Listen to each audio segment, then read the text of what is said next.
Assalamualaikum warahmatullahi wabarakatuh. Selamat berjumpa kembali bersama sahabat Mat Official, channel pembelajaran matematika dengan misi berbagi kebaikan untuk sesama. Karena sesungguhnya sebaik-baik manusia adalah orang yang hidupnya bermanfaat bagi orang lain. Khairun nasi anfa'uhum linnas. Jadilah orang berilmu yang beriman dan orang beriman yang berilmu. Karena ilmu tanpa agama laksana orang buta, dan agama tanpa ilmu seperti orang lumpuh. Al-ilmu bila dinin kal a'ma, wa dinu bila ilmin kal muqad. Selamat mengikuti sajian kami, semoga bermanfaat.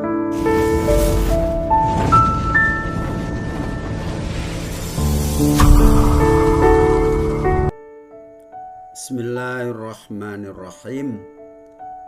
Melanjutkan serial pembahasan soal tryout 2 TKA numerasi matematika jenjang SMP MTS episode yang keempat.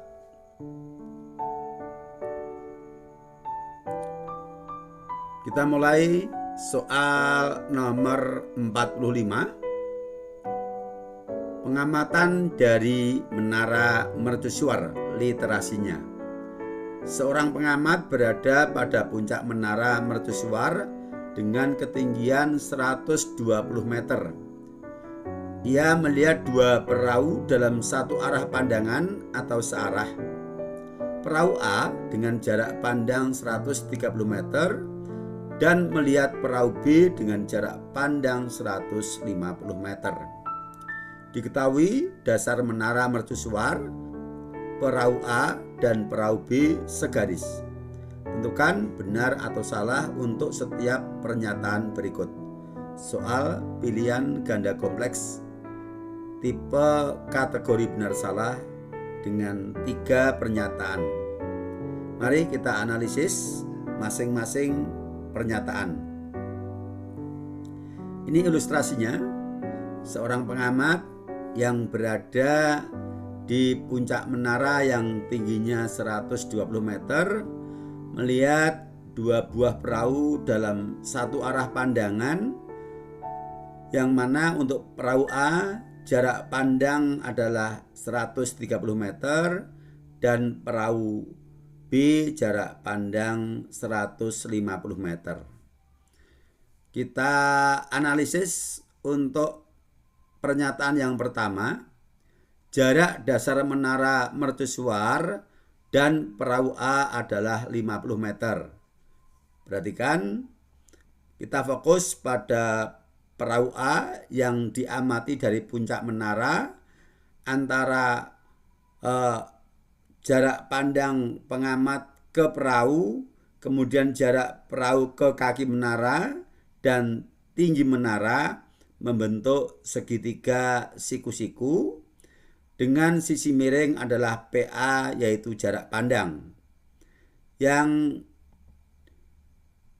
perlu kita hitung di sini adalah jarak perahu A ke M sesuai dengan pernyataan yang pertama. Tinggi menara 120, maka kita gunakan teorema Pythagoras, yaitu menghitung salah satu sisi siku-siku dari segitiga PMA, yang mana sisi miringnya 130 meter dan salah satu sisi siku-sikunya 120 meter. Maka kita hitung dengan menggunakan teorema Pythagoras. Kuadrat sisi siku-siku yang ditanyakan sama dengan kuadrat sisi miring dikurangi kuadrat sisi siku-siku yang sudah diketahui. MA kuadrat sama dengan PA kuadrat dikurangi PM kuadrat. PA 130 dan PM 120 kita substitusikan. MA kuadrat sama dengan 130 kuadrat dikurangi 120 kuadrat. MA kuadrat sama dengan 16.900 dikurangi 14.400. MA kuadrat sama dengan 2.500. Maka MA adalah akar kuadrat dari 2.500, hasilnya 50. Maksudnya adalah jarak perahu A dari dasar menara, yaitu MA 50 meter. Sesuai dengan pernyataan pertama, maka pernyataan pertama bernilai benar. Kemudian pernyataan yang kedua, jarak dasar menara mercusuar dan perahu B adalah 100 meter.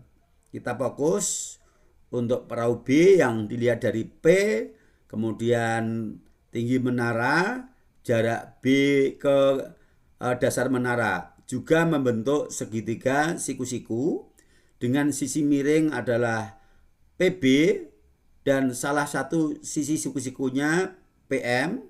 PB sudah diketahui 150 meter, PM tinggi menara 120 meter. Kita menghitung MB sebagaimana menghitung MA, yaitu dengan menggunakan teorema Pythagoras, menghitung salah satu sisi siku-siku dari segitiga siku-siku, yaitu sisi siku-siku MB. Fokus pada segitiga PMB. Kuadrat sisi siku-siku yaitu MB kuadrat sama dengan kuadrat sisi miring PB kuadrat dikurangi kuadrat sisi siku-siku yang lain yang sudah diketahui nilainya, yaitu PM. Kita substitusikan.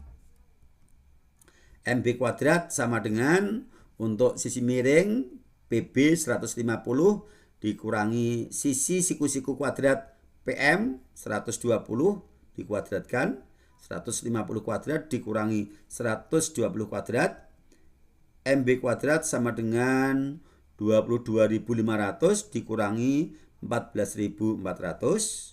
Hasilnya MB kuadrat 8.100. Kemudian MB akar kuadrat dari 8.100 menghasilkan jarak M ke B, yaitu dasar menara ke perahu B adalah 90 meter. Sedangkan pernyataannya mengatakan jaraknya 100 meter, berarti salah. Berikutnya, jarak antara perahu A dan perahu B adalah 40 meter. Sudah kita dapatkan bahwa jarak M ke B adalah 90 dan M ke A 50, sehingga jarak A ke B adalah M ke B dikurangi M ke A. Kita tulis jarak kedua perahu yaitu A ke B adalah MB dikurangi MA sama dengan 90 dikurangi 50, hasilnya 40 meter. Pernyataan 3 bernilai benar. Oke, dengan demikian kunci jawabannya adalah benar, salah, benar. Kita lanjut soal yang kedua untuk pembahasan episode kali ini, yaitu soal nomor 46. Anita memutar desain 45 derajat berlawanan arah jarum jam. Kemudian memutar lagi 135 derajat searah jarum jam. Posisi akhir dari gambar yang sesuai adalah titik, titik, titik. Perhatikan di sini gambar bintang 8. Artinya bahwa kalau kita misalnya membuat garis-garis yang menghubungkan antar sudut-sudut bintang, maka antar garis itu akan membentuk sudut yang besarnya 45 derajat. Nah, berarti tepat bahwa terbagi menjadi 8 buah sudut yang sama besar, yang masing-masing besar sudut antar dua garis yang berurutan adalah 45 derajat. Sekarang gambar ini akan kita putar sesuai dengan keterangan dari soal, yaitu diputar 45 derajat berlawanan arah jarum jam, kemudian diputar lagi 135 derajat searah jarum jam. Oke, kita putar. Ini berarti ini antar dua ujung sudut yang berurutan, maka kalau ditarik ke pusat akan menghasilkan sudut 45 derajat sebagaimana yang kita tunjukkan dengan garis-garis tadi. Kita putar berlawanan arah jarum jam. Fokus pandangan kita pada ujung bintang yang ke arah atas, akan kita putar 45 derajat berlawanan arah jarum jam. Nah, ini hasilnya seperti ini. Nah, kemudian dari soal mengatakan diputar lagi tapi searah jarum jam dengan sudut putar 135 derajat. Kita fokus di ujung panah yang tadi di atas, sekarang berada di ujung penunjuk rotasi berupa panah biru ini. Ini akan kita putar 135 derajat, berarti akan menempuh jarak 3 ujung bintang ya, 3 ujung bintang. Mari kita putar. Nah, ini. Oke, berhenti. Nah, ini posisinya seperti ini. Kemudian dari sini kita bisa lihat gambar yang sesuai dengan hasil kita. Itu untuk yang A ini tadi adalah putaran pertama tadi, sebelum diputar yang kedua. B juga tidak sesuai. C sesuai hasil putaran kita, sedangkan D tidak sesuai. Atau bisa kita melakukan hanya 1 kali putaran dengan mengoperasikan kedua putaran dari soal, yaitu diputar 45 derajat berlawanan arah jarum jam, itu nilainya positif. Kemudian diputar 135 derajat searah jarum jam adalah nilainya negatif. Karena melanjutkan berarti ditambah. 45 derajat positif ditambah 135 derajat negatif. Hasilnya negatif 90 derajat. Artinya ini bisa diwakili oleh gambar asal yang posisi semula seperti ini, kemudian diputar negatif 90 derajat, artinya diputar 90 derajat searah jarum jam. 90 derajat berarti akan melalui 2 ujung dari bintang. Kita putar 90 derajat negatif. Perhatikan.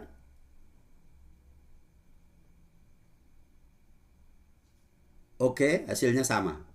Ya, hasilnya sama. Berarti jawaban ada pada option C.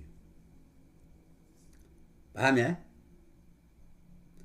Baik, kita lanjutkan. Soal berikutnya nomor 47, perhatikan gambar berikut. Pilih semua pernyataan berikut yang benar agar gambar di atas bisa menjadi jaring-jaring kubus dengan syarat. Ini ada 4 pernyataan yang menyatakan agar bisa dibentuk menjadi jaring-jaring kubus. Pernyataan pertama dihilangkan nomor 13, pernyataan nomor 2 dihilangkan nomor 37, pernyataan yang ketiga dihilangkan 38, dan pernyataan keempat dihilangkan 1 dan 7. Mari kita cek kebenarannya. Ini gambar aslinya.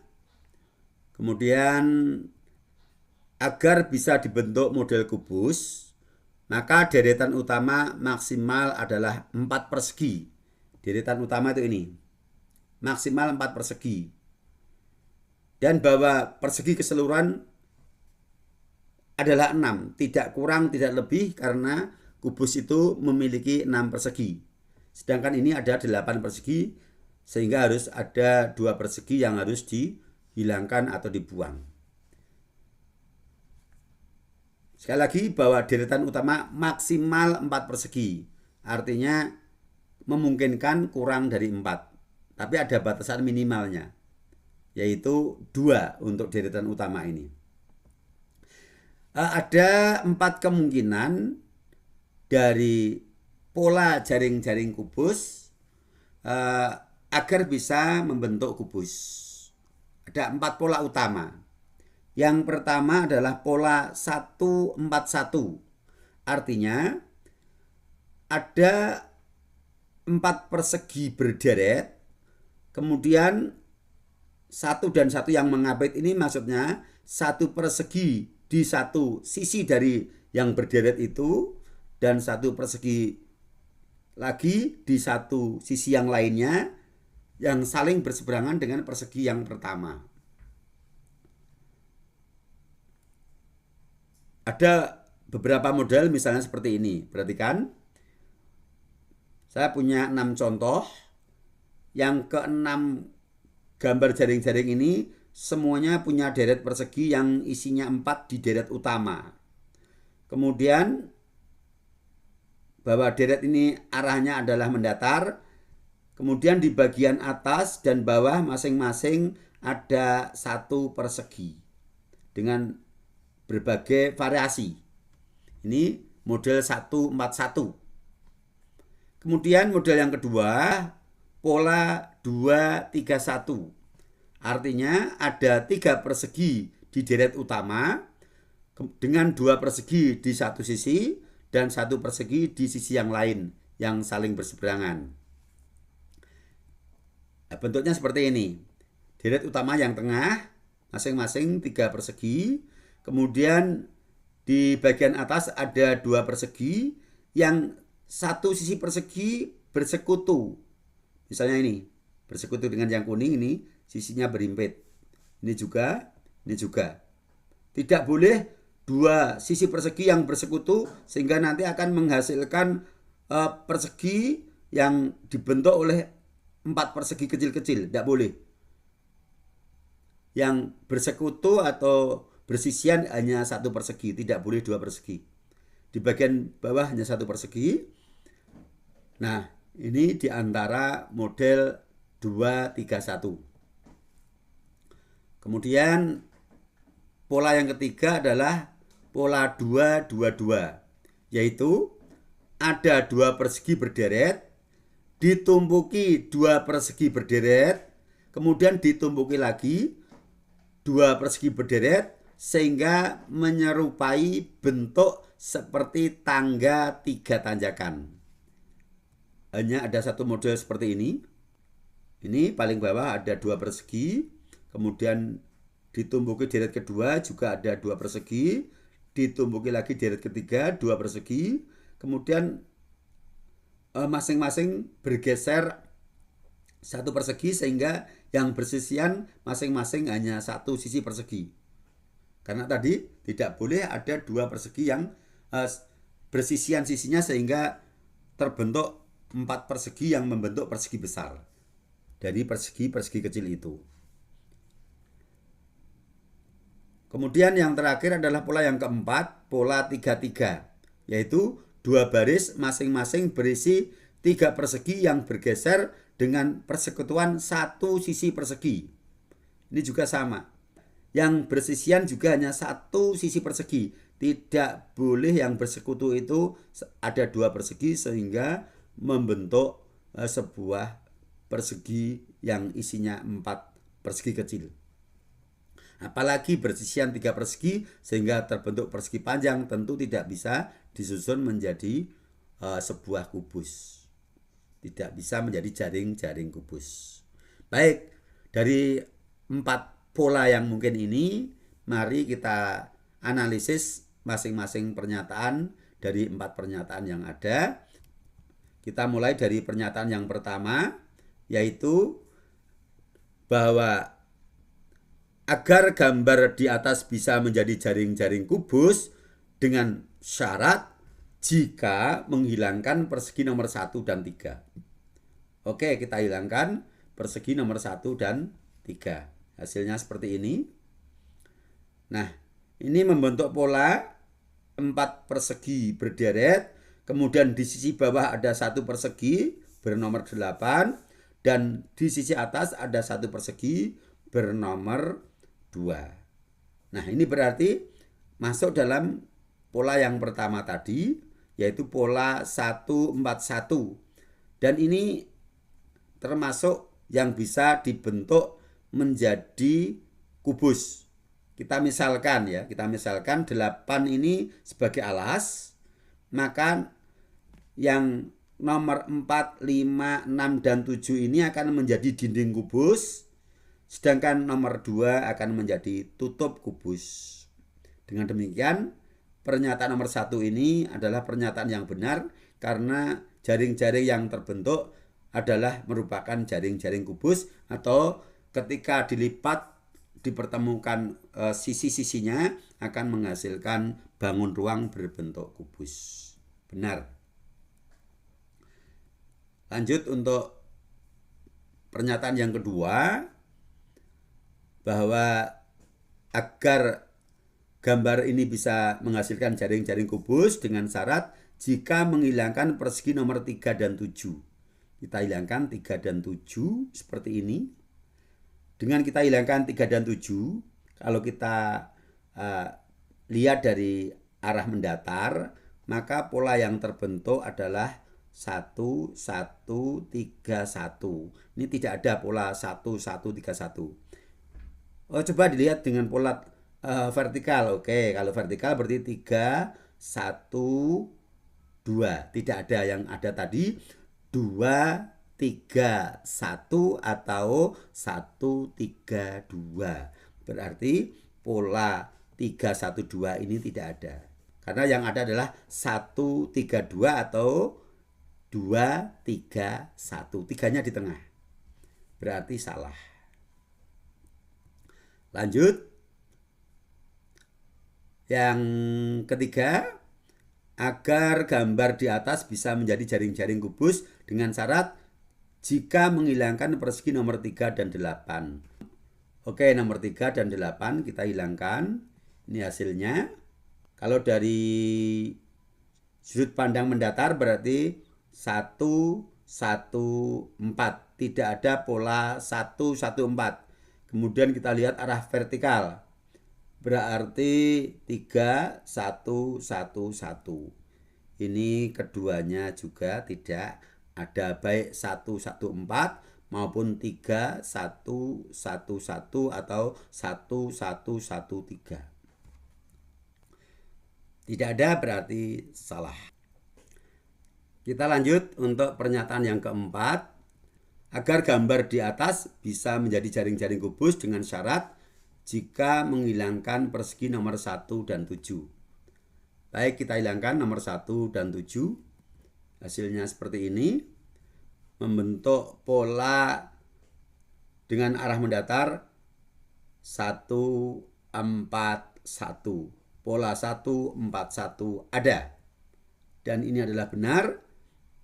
Kita bisa mengambil 8 sebagai alas, maka tutupnya adalah nomor 2. Dan nomor 3, 4, 5, 6 ini sebagai dinding dari kubus.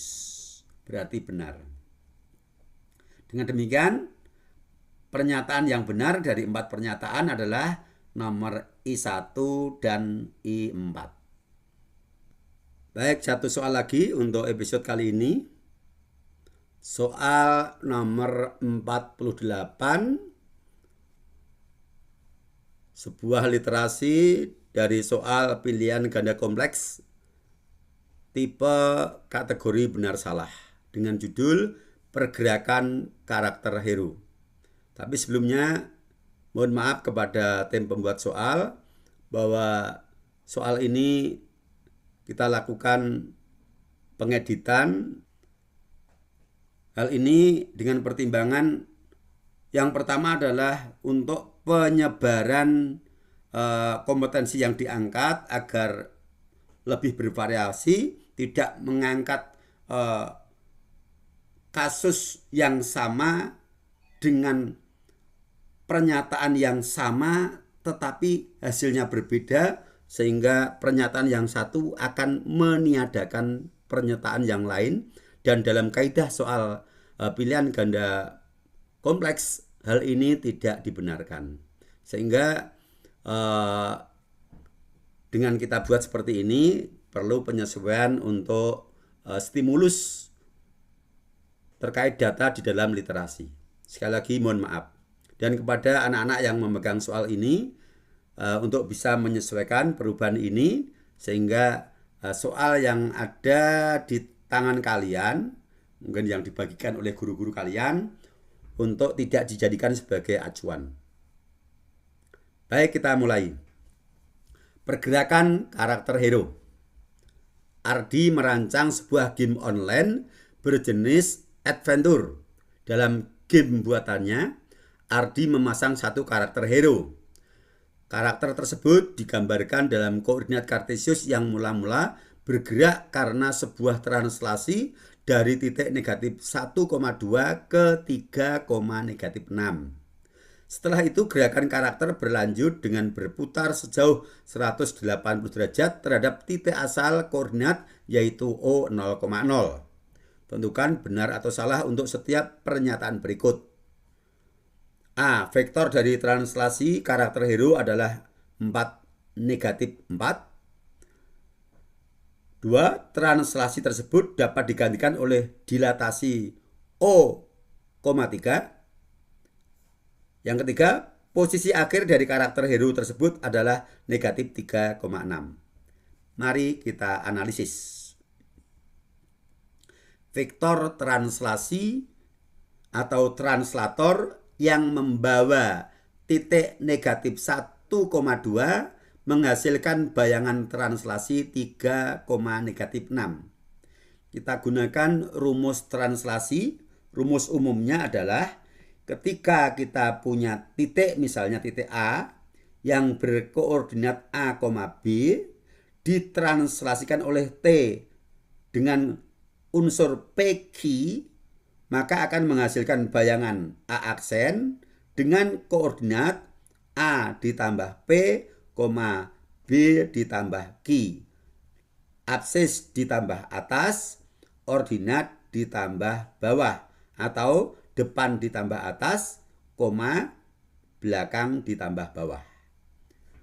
Ini rumus umumnya. Kemudian ini kita gunakan untuk memindahkan titik negatif 1,2 dengan translator PQ yang kita belum tahu berapa nilai P dan Q-nya. Maka negatif 1,2 ini negatif 1 sebagai A dan 2 sebagai B. Maka ketika ditranslasikan oleh PQ, dari A ditambah P, A-nya menjadi min 1, ditambah P tetap, dan B-nya adalah 2, menjadi 2 ditambah Q.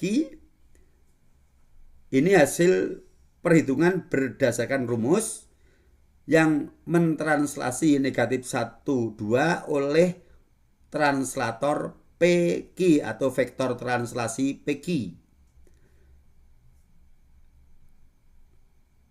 Kemudian dari hasil perolehan kita ini, kita cocokkan dengan data bahwa bayangan dari translasi adalah 3, min 6. Maka negatif 1 ditambah P, 2 ditambah Q ini harus sama dengan bayangan yang diinformasikan di dalam soal, yaitu sama dengan 3, negatif 6. Kemudian dari sini untuk mendapatkan nilai P dan Q, caranya unsur yang seletak kita jadikan sebagai persamaan, yaitu absis sama dengan absis atau depan sama dengan depan, dan ordinat sama dengan ordinat atau belakang sama dengan belakang. Kita mulai dari yang depan sama dengan depan, yaitu negatif 1 plus P sama dengan 3. Kemudian negatif 1 ini kita pindah ruas menjadi plus 1, sehingga P sama dengan 3 ditambah 1, hasilnya P sama dengan 4. Berikutnya untuk mendapatkan nilai Q, maka belakang sama dengan belakang atau ordinat sama dengan ordinat. 2 plus Q sama dengan negatif 6. Kemudian 2 kita pindah ruas menjadi min 2, sehingga Q sama dengan negatif 6 dikurangi 2, hasilnya adalah negatif 8. Karena negatif 6 dikurangi 2 itu sama artinya negatif 6 ditambah negatif 2. Hasilnya negatif 8. Sehingga dari P sama dengan 4 dan Q sama dengan min 8 ini berarti vektor translasi atau translatornya adalah T sama dengan 4 negatif 8. Tidak sesuai dengan pernyataan nomor 1, maka salah pernyataan nomor 1. Kita lanjut analisis untuk pernyataan yang kedua. Translasi tersebut dapat digantikan oleh dilatasi O, negatif 3. Maksudnya translasi yang memindahkan negatif 1,2 ke 3, negatif 6 ini akan sama dengan ketika negatif 1,2 didilatasi dengan pusat O dan faktor skala negatif 3. Hasilnya akan sama dengan 3, min 6. Benarkah? Kita cek. Kita gunakan rumus dilatasi umum, yaitu ketika kita punya titik A berkoordinat A, B didilatasikan oleh D, O dengan faktor skala K, maka bayangannya A aksen akan berkoordinat K dikali A, K dikali B, yaitu faktor skala dikalikan absis, faktor skala dikalikan ordinat.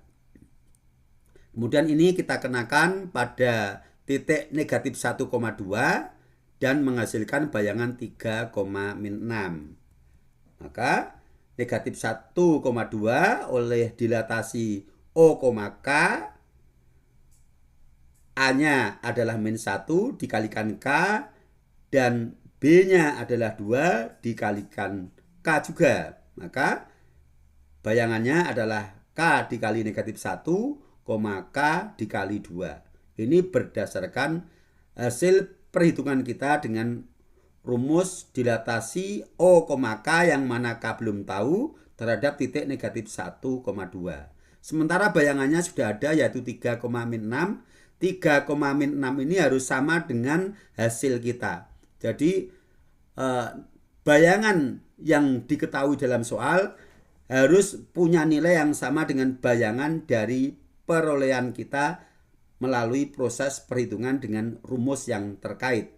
Maka ini kita tulis sama dengan 3, negatif 6. Kemudian untuk mendapatkan nilai K, kita bisa mengambil persamaan absis sama dengan absis atau ordinat sama dengan ordinat. Salah satu saja hasilnya akan sama, tidak harus dua-duanya. Karena yang dicari di sini adalah unsur yang sama, yaitu K.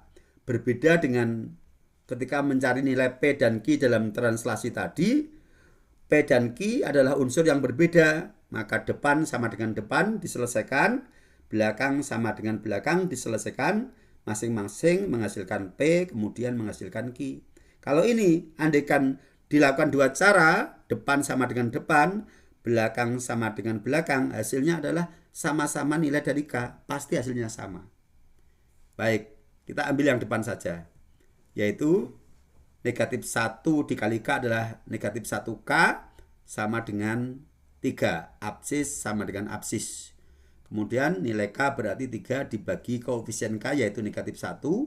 3 dibagi negatif 1 adalah negatif 3. Sehingga nilai K-nya negatif 3, untuk pusatnya O, berarti dilatasinya O, negatif 3 sesuai dengan pernyataan nomor 2. Benar. Yang ketiga, posisi akhir dari karakter hero tersebut adalah negatif 3,6. Posisi akhir berarti setelah dilanjutkan oleh transformasi yang kedua, yaitu rotasi positif 180 derajat terhadap bayangan yang pertama, yaitu 3, negatif 6. Bukan koordinat asal negatif 1,2. Karena gerakan berikutnya, berarti melanjutkan dari 3,6 berputar atau berrotasi 180 derajat terhadap pusat O dengan sudut pusat positif. Baik, kita selesaikan.